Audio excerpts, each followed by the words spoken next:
Math B mystery में हम आ गए हैं विद क्वेश्चन नंबर 9 एंड काफ़ी लेंथी एक्सरसाइज है बिकॉज इसकी वीडियो जो है वो काफ़ी लेंथी बन रही है बिकॉज सारा का सारा मैं एक्सप्लेन कर रही हूँ, बहुत डिटेल से एक्सप्लेन कर रही हूँ।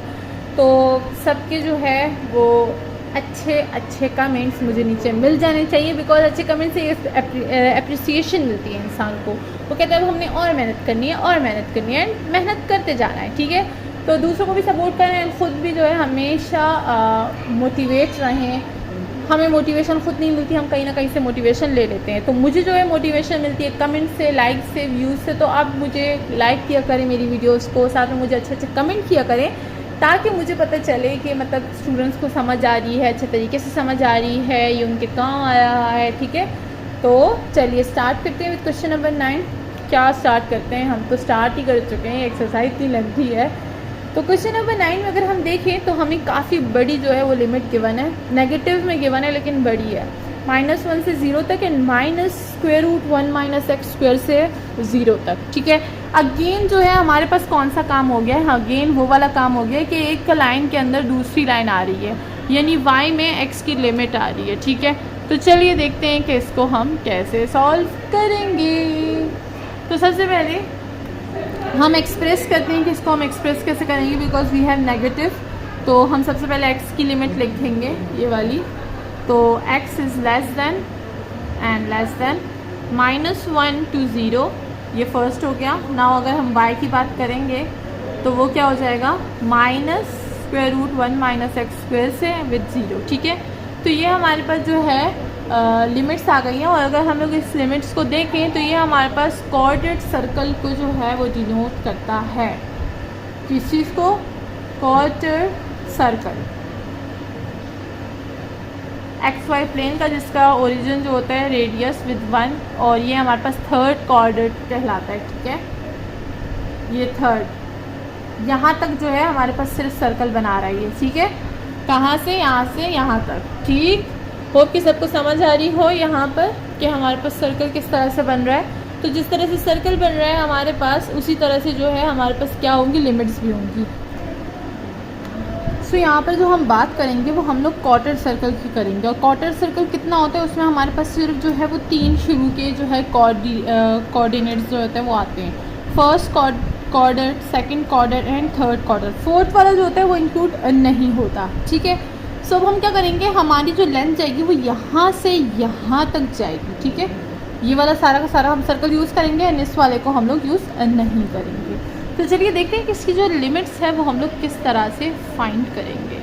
तो यहाँ पर जो है हमारे पास अगर हम लोग अपने थीटा को देखें, सो ये क्या होता है, ये जाता है हमारे पास पाई से, यहाँ पर आता है π/2, ठीक है। यहाँ पर आता है हमारे पास 3π/2।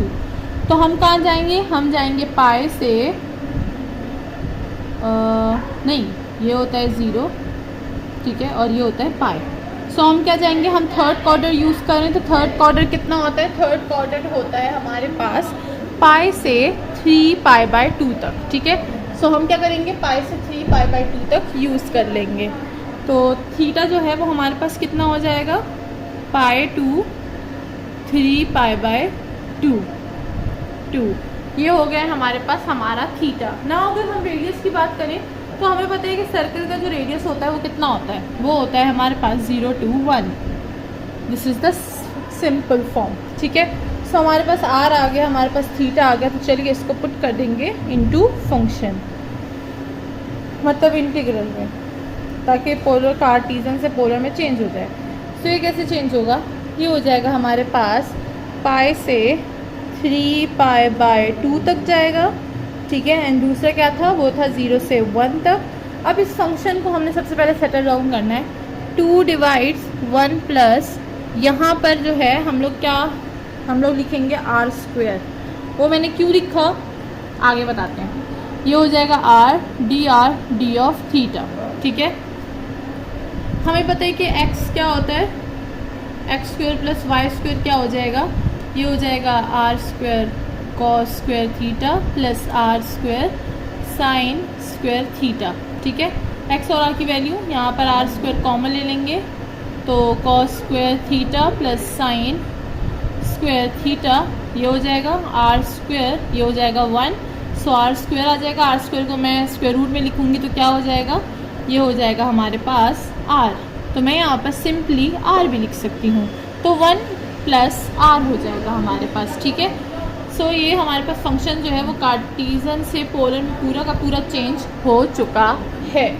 अब हम क्या करेंगे, अब हम इसको सॉल्व करेंगे ताकि हमारे पास हमारा आंसर आ सके, ठीक है। तो चलिए चलते हैं, इसको सॉल्व करते हैं। सबसे पहले जो आर है इसको अगर मैं ऊपर लिख दूँ, ये हो जाएगा हमारे पास पाई से 3π/2 और ये हो जाएगा 0 से 1, ये हो जाएगा 2r divide 1 plus R D R D of theta. No यहाँ पर जो है हम सब्स्टिट्यूशन यूज़ करेंगे, किस तरह से, ये हो जाएगा हमारे पास लेट करेंगे कि r जो है, लेट करेंगे कि 1 प्लस आर जो है वो हमारे पास u के इक्वल है, यानी u equal to 1 plus R. तो अगर मैं इसका du निकालूंगी तो ये क्या हो जाएगा, dr हो जाएगा, ठीक है। ये हो गया एक फर्स्ट सेकंड। अब मैंने एक थर्ड भी बनाना है, वो मैंने क्यों बनाना है चलिए करते हैं उसकी बात। ये हो जाएगा पाई से 3π/2, लिमिट्स अपनी जगह पे रहेंगी। नाउ इस लिमिट की बात कर लेते हैं कि यहाँ पर क्या होगा। लिमिट तो चेंज करेंगे, तो फिलहाल मैं इंटीग्रेशन को खाली रखती हूँ। ये हो जाएगा 2r, तो मैं इसको क्या बोल दूँगी 2, और r को, r की तो हमने कोई सब्स्टिट्यूशन ही नहीं ली, तो फिलहाल मैं ऊपर वाले को नहीं लिखती, मैं नीचे वाले को लिखती हूँ। 1 प्लस आर को हमने क्या कहा, u कहा, ठीक है। dr को हमने क्या कहा, du कहा। अब ये एक आखिरी आर रहता है, तो चलिए इनके लिए भी कोई ना कोई इंतज़ाम कर लेते हैं। इंतज़ाम करेंगे यहाँ से, ये हो जाएगा u - 1 इक्वल टू आर। तो क्या मैं इस r की सब्स्टिट्यूशन ये लिख सकती हूँ, मैं लिखूँगी 2u - 1 और d ऑफ थीटा अपनी जगह पे। हमारी सब्स्टिट्यूशन हो गई है। अब जाहिर सी बात है सब्स्टिट्यूशन कर रहे हैं तो हम क्या करेंगे, हम लिमिट भी चेंज करेंगे। तो चलिए यहाँ पर लिमिट को चेंज कर देंगे। सो ये हो जाएगा, अगर मैं 0 पुट करूँगी r इक्वल टू 0, तो मेरे पास क्या आएगा, 0 equal to u equal to 1 plus 0। So u की वैल्यू 1 आ जाएगी, यानी हमारे पास लोअर लिमिट 1 हो जाएगी, ठीक है। नाउ r को अगर मैं पुट करूँ 1, तो u equal to 1 plus 1 equal to 2, ये हो जाएगी हमारे पास 2 लिमिट। तो लिमिट जो है वो हमारे पास चेंज हो गई है इन सब्स्टिट्यूशन। सो पहले हमने लिमिट को चेंज किया पोलर में, अब सब्स्टिट्यूशन भी यूज़ करें। अब ये जुल्म नहीं है तो क्या है बताएं कमेंट में। आगे हमारे पास पाई से 3π/2 एज इट इज़ रहेगा। अब यहाँ पर हमने सब्स्टिट्यूशन यूज़ की है, तो चलिए इसको हम लोग क्या कर देते हैं, इंटीग्रेट कर देते हैं, ठीक है। सो इसके इंटीग्रेशन के लिए सबसे पहले यहाँ पर हम जो है 2 को बाहर निकालेंगे, because is the constant term. तो 2 को बाहर निकाला, 1 से 2 तक हमारे पास इंटीग्रेशन है यहाँ पे। अब मैं क्या करूँगी, u - 1 डिवाइड u ले लूँगी with du and d of theta, सही। अब इसको थोड़ा सेटल डाउन करते हैं, इधर चलते हैं। ये हो जाएगा first integration as it is 3π/2, 2 को मैंने बाहर लिया था, 1 से 2। अच्छा u और u डिवाइड होगा तो 1 आएगा, -1/u, ठीक है। u को बहुत दोनों पे डिवाइड कर देंगे तो हमारे पास ये आ जाएगा with du and d of theta. अब मैं इसको सिंपली जो क्या कर दूँगी, इंटीग्रेट कर दूँगी, ठीक है। तो चलिए अब सिंपली इसको इंटीग्रेट कर देते हैं।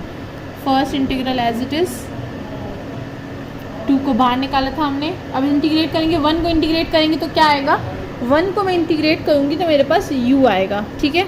एंड देन -1/u, यानी ऊपर नीचे फंक्शन ऊपर उसका डेरिवेटिव, हमें पता है यहाँ पर क्या आ जाएगा, नेचुरल लॉग ऑफ u आ जाएगा विद 1 2 से लिमिट d ऑफ थीटा अपनी जगह पे एज इट इज़, ठीक है। सो ये थी हमारी इंटीग्रेशन, फर्स्ट इंटीग्रेशन। अब चलिए देखते हैं कि इसमें हम लोग लिमिट कैसे पुट करेंगे। लिमिट पुट करते हैं, बाकी इंटीग्रेशंस को हटा देते हैं। जितना बोर्ड भरा होता है उतनी कन्फ्यूजन होती है, इसलिए मैं ज़्यादातर बोर्ड को खाली रखती हूँ, ठीक है। जहाँ पर काम होता है बस उधर लिखा होता है। First integration as it is, 2 अपनी जगह पे रहेगा। लिमिट पुट करेंगे, पहले ये हो जाएगा हमारे पास क्या, ये हो जाएगा हमारे पास 2 minus natural log of 2 first limit, पहली लिमिट माइनस दूसरी limit 1 minus natural log of 1, ये दूसरी लिमिट, ठीक है। डी ऑफ थीटा अपनी जगह पे इधर लिख दीजिए, मैंने लिख दिया है बस सिंपल। अब इसको सॉल्व करेंगे, सबसे पहले मैं यहाँ लिख देती हूँ, उसके बाद इसको हटा देते हैं, ठीक है। ये 2 minus natural log of 2 minus 1 minus natural log of 1 D of theta, सही। अब इसको हटा देते हैं हम लोग। नाउ यहाँ से हम लोग जो है इसको सॉल्व कर लेंगे। First integration as it is, 2 अपनी जगह पे। अब 2 माइनस नेचुरल लॉग ऑफ 2, ये हो जाएगा 2 minus natural log of 2 minus 1 minus into minus plus natural log of 1 D of theta, ठीक है। ये हो जाएगा हमारे पास पाई 3 पाई बाय 2 अपनी जगह पे रहेगा। ये हो जाएगा हमारे पास 2 और 1, यहाँ पर क्या आ जाएगा, ये हो जाएगा 1 हमारे पास, ठीक है। और ये पॉजिटिव 1 आएगा। नाउ नेचुरल लॉग 2 और नेचुरल लॉग 1, ये हो जाएगा, नेचुरल लॉग 1 0 होता है तो इसको हम 0 ही छोड़ देंगे, और ये हो जाएगा माइनस नेचुरल लॉग ऑफ 2, ठीक है। सारा काम ख़त्म, डी ऑफ थीटा आ गया। नाउ इस 2 को आप अपना डिवाइड करें, मल्टीप्लाई करें, सॉरी, या इसको बाहर रहने दें, इट्स अप टू यू, जो आपको ईजी लगता है आप वो कीजिए, ठीक है।